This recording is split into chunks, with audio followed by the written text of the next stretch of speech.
welcome back to my channel. My name is Kelsey and I'm here today to do my June TBR.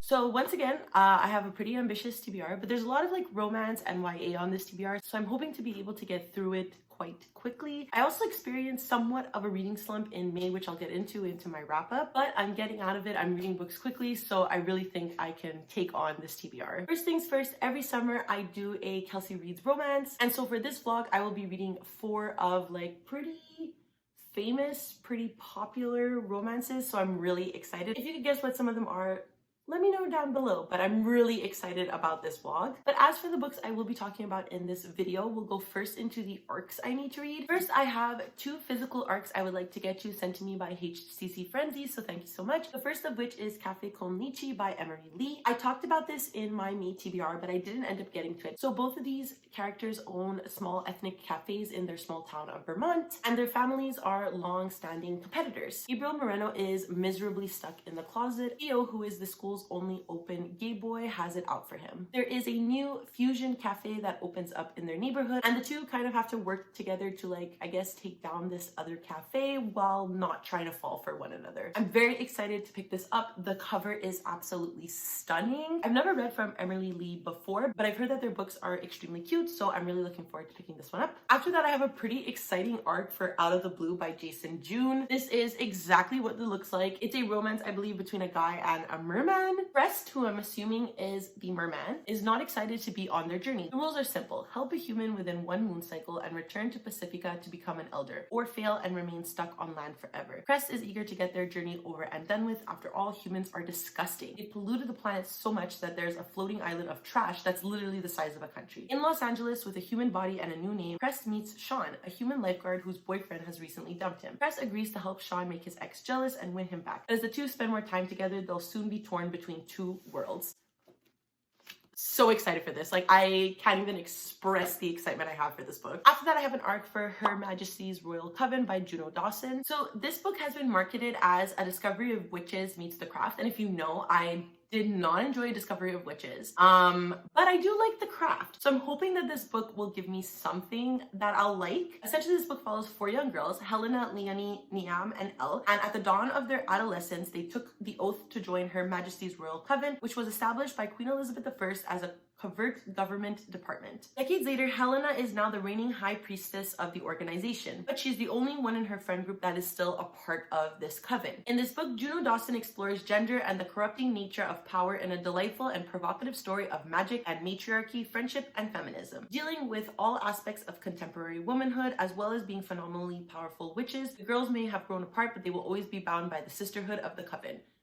Super into this, so excited to read this. As soon as I saw the description for it on NetGalley, I requested it right away. It sounds exactly up my aisle, so I'm really hoping I enjoy this as well. After that, I have an arc for Hell Followed With Us by Andrew Joseph White. This book follows a 16-year-old trans boy named Benji, who is on the run from the cult that raised him, the fundamentalist sect that unleashed Armageddon and decimated the world's population. Desperately, he searches for a place where the cult can't get their hands on him, or more importantly, on the bioweapon they infected him with. This is a furious queer debut novel about embracing the monster within and unleashing its power against your oppressors. Perfect for fans of Gideon and the Ninth and Annihilation. I love Annihilation, so I'm super excited for this. Gideon the Ninth has also been on my TBR for a really long time, so both of these like points really intrigue me a lot. And also the synopsis is super like cool and incredible. So obviously I'm so excited to pick up this book. It sounds absolutely amazing and I'm really hoping that I enjoy it. But so far, all of these arcs that I have, I'm super interested in them. Next, we'll get into the physical books I have. So the first book I want to talk about is Legends and Latte by Travis Baldry. I am buddy reading this with my friend Ness. I will leave a link to their Instagram down below. I'm so excited to buddy read this with them. This has been on like everybody's TBRs. Everybody's reading it. Everybody is loving this. Ali over at Ali Enchanted also told me that she thinks I'll really like this, so I'm very excited to pick it up. This book follows Viv, who is an orc barbarian who cashes out of the warrior's life with one final score. A forgotten legend, a fable artifact, and an unreasonable amount of hope lead her to the streets of Thun, where she plans to open up the first coffee shop the city has ever seen. However, her dreams of a fresh start pulling shots instead of swinging swords are hardly a sure bet. Old frenemies and Thun's shady underbelly may just upset her plans. To finally build something that will last, Viv will need some new partners and a different kind of resolve. A hot cup of fantasy slice of life with a dollop of romantic froth.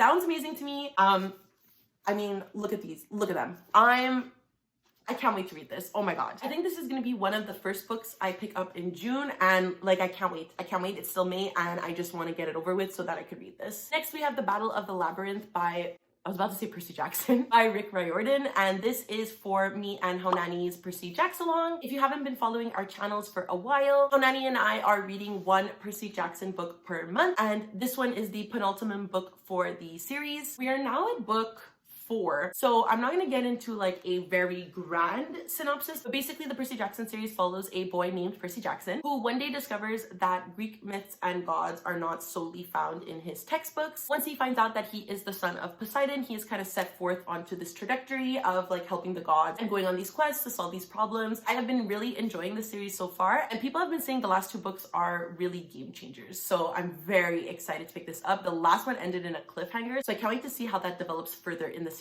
After that, I am rereading the Throne of Glass series with Mel's Patreon, The Citadel. And the month of June, we are picking up Throne of Glass by Sarah J. Maas. I read Throne of Glass like probably 7 years ago, like 2015, and I really enjoyed it back then. What I'm doing this time around is I'm less so reading it for enjoyment and more to see if the world of Throne of Glass connects to other worlds. And if you've read Kingdom of Ash, like you know what I'm talking about, but I'm very excited to see if there were like plans laid earlier on in the novels. And while the series goes through a lot of changes, the first book, Throne of Glass, follows an assassin named Selena Sardothian. Plucked from the salt mines of her kingdom, Selena is selected to go through some trials and tribulations to see if she can become the king's assassin. Bare bone synopsis. I don't want to get more into it because like I said, the story changes a lot from there. Considering I haven't picked this book up in 7 years, I'm really keen to see how I feel about it. After that, I want to pick up this new release. It's I Kiss Shirawheeler by Casey McQuiston. Originally, I wasn't too interested to pick this up, but my friend Ness that I mentioned before said that they really enjoyed this. So then I was like, okay, I'll pick it up, whatever. Chloe Green is so close to winning. She spent the 4 years since her mom's moved her to Southern California to Alabama for high school, dodging gossipy classmates and the puritanical administration of Willow Grove Christian Academy. The goal that's kept her going? Winning valedictorian. Her only rival, prom queen Shara Wheeler, the principal's perfect progeny. But a month before graduation, Shara kisses Chloe and vanishes. Sounds amazing to me.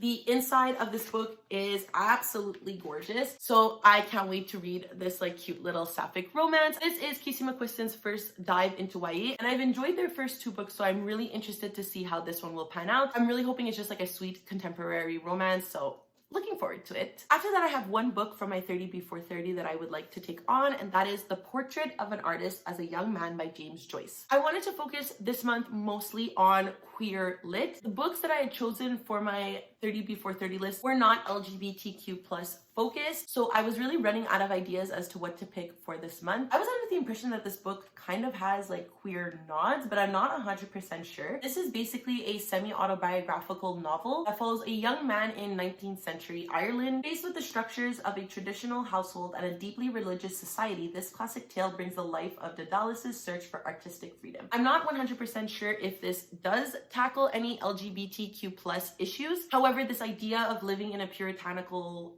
religious society and trying to be who you are, in this case an artist, I think does nod at some expectations and experiences of the queer community, and that could be why I had an impression that this book was queer. Nonetheless, I'm really hoping that I enjoyed this. I know that this is one of my mom's favorite books, so I'm hoping to find some sort of connection with this book and hopefully enjoy it. I haven't been picking up the classics in my 30 Before 30 because they scare me, so I'm really trying to make an effort these next few months to pick them up. And then finally, the last book on this TBR is Our Violin Ends by Chloe Gong. I am reading this for my friend Lucy's Why Haven't I Read This Yet book club. In the month of May, we read These Violin Delights, which I have not read, but I still have 3 days left in the month, so I will read it, I promise. Basically, this duology is kind of a Romeo and Juliet retelling. It takes place in 1926 Shanghai and follows 2 rival families. When the 2 families show signs of instability culminating in clawing their own throats out, the people start to whisper of a contagion, a madness, of a monster in the shadows. As the death stacks up, Giulietta and Roma must set their guns and grudges aside and work together. For if they can't stop this mayhem, then there will be no city left for either to rule. I see here that it's perfect for fans of The Last Magician, which I